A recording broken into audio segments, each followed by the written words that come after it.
The next chef. Public events like these are really not his scene. So when he agreed to do this, I was incredibly honored. Thanks to Chef Hamid for making the introduction. I actually find him extremely intimidating, but now we're kind of over that, I think. Scott served his apprenticeship under Canadian iconic chef Bruno Marty of the now closed La Belle Auberge. Bruno is one of the godfathers of Canada's culinary world. After leaving La Belle Auberge, Scott worked in Switzerland, England, France, and Australia. Him and his wife, Stephanie, opened the Pear Tree restaurant in late 1997, which is one of Metro Vancouver's hidden gems in Burnaby. It's an institution in fine dining. In 2007, Scott represented Canada at the Bocuse d'Or in Lyon, France.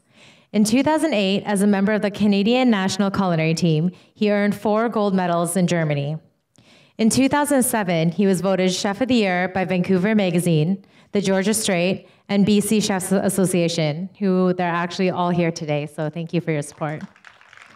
And was inducted in the Restaurant Hall of Fame in 2009. Currently, he is preparing to represent Canada in the Dubai World Hospitality Championships. Reminder, you can tweet your questions with hashtag FMF6course and questions for Scott. I welcome Scott Jaeger, the third course of 6-course Discourse.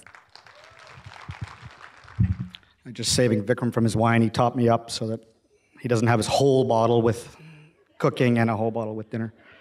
And I'm glad, Tina, you were number 2, because I do have one rule, which I didn't bring up when I said I would do this, because Hamid strong-armed me. And that's usually when things like Chefs for Life, things like that, I never follow Vikram. He has more flavor in just one little cup than I put in the entire 100 portions. So it's kind of the same with speeches. I wouldn't want to follow him either. He's pretty fantastic. So when I was asked to come and do this talk, food part made sense. I'll come and cook some food. The talk part, I asked, what do you want me to talk about? I'm interested in answering questions. You want to tweet? I'd love to banter back and forth. That part's great. But just listening to me stammer for 10 minutes is seems a little strange. I mean, what do you want to hear from me? My philosophies, or hear me preach for a while. It's not like you're on payroll. You don't have to listen to that. So usually it works if I got a couple burners and I'll cook a little demo, and then it feels a little more comfortable. But we're going to figure this out. Thinking about topics. What am I going to talk about? Places I've worked. I worked in London, England, France, Switzerland, Australia. Should I talk about my experience in competition? You know, we can all went through that. Bocuse d'Or. I cooked with Hamid at the Olympics in Erfurt, Germany, where we achieved 4 gold medals. My bio said that I'm getting ready for Dubai. I'm back from Dubai. Been there, done that. Happened in November. We placed number 2 in the cold as the Canadian national team against 11 other countries.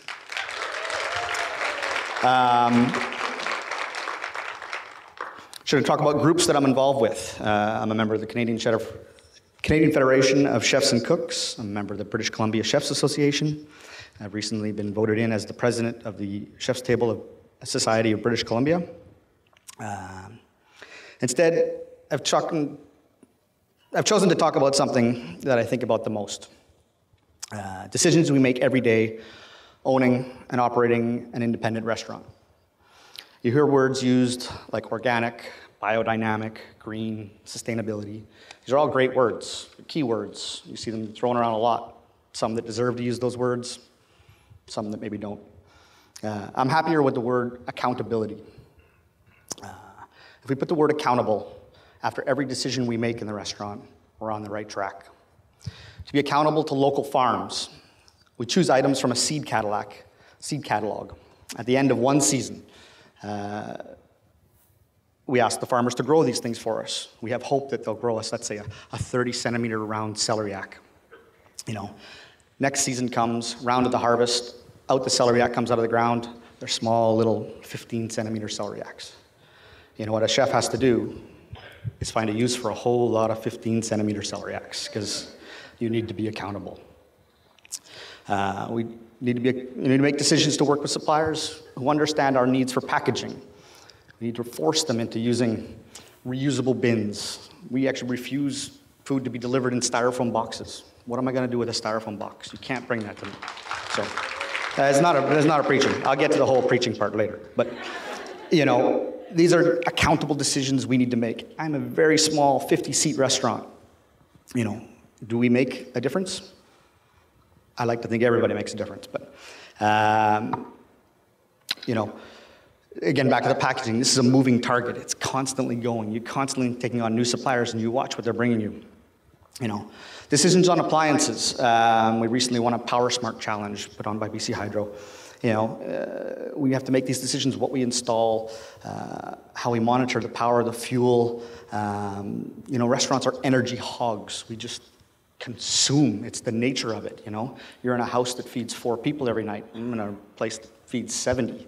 You know, it's just in the nature that we are going to swallow up a lot of energy. You think about yourself turning off the lights, you know, keeping the heat low, choosing to wait till the dishwasher is full before you run it. You think about that in a restaurant that's not accountable, that doesn't make those decisions. What you're doing at home, does it really make a difference? So we're in the business. Make decisions to choose suppliers that have the right ideals. Organic from Mexico probably doesn't hold a candle to a conventional farm locally. So we want to work with those producers who want to achieve the same accountability. Local farms that are doing things the right way, going about it the right way, and don't get overly hung up on the fact of whether you're certified or not certified. You know, I prefer to go to the farm, meet the people, you know, find out what's happening. A farm can be organic through certification, or it can't be, depending on what its neighbors are doing. You want to work with people that embrace, you know, quality. Water usage. What do we put down the drain? Ask any of my cooks, they're up top. You know, I'm on them, like fat down the drain, how much water consumption. We only want to take and use what we need. I'm fortunate to have a team of many young cooks who have passed through my kitchen, and passionate young guys who work for me now as well. It's my fortune to have them, but a bit of it comes from decisions. The decision to keep these guys or to keep them coming to work for us means that we need to stay current. We need to stay on new techniques, new technology. Whether or not it's right for the pear tree or not, it's still something we're always pushing, we're always going, and that's what allows, those decisions allow us to keep these great cooks who want to come work for us. And they move on and they go work for somebody else and make more money and blah, blah, blah. But they keep coming, which is a great thing for me, and keeps me very alive. These cooks as well, one of the things of keeping them alive and kind of teaching the seasons in a little bit is something we do a lot of and always have, is preserving at the pear tree, which undoubtedly can be a huge chore come canning time, but it's also one of the most rewarding times to be an employee at the pear tree. When the farmers knock on the back door with cases and cases of their very best, and we're charged with the duty of making it even better or preserving it is a daunting task, but one of the most satisfying ones we do. You know, when the first strawberries come, you know, green bullets, and we're going to pickle them and preserve them for a menu 3 months from now. You know, it's very interesting to watch the process of transforming a young cook student into that. Again, those are decisions we make every day at the restaurant to do those things, to keep them involved.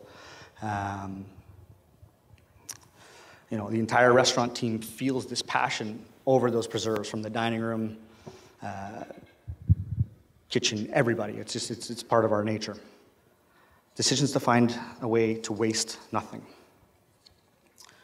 I think as a guest, these decisions should not be front and center.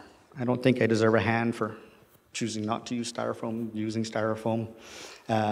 These ethics, you know, diners don't come to my restaurant for an ethics lesson or to hear me preach, things like that.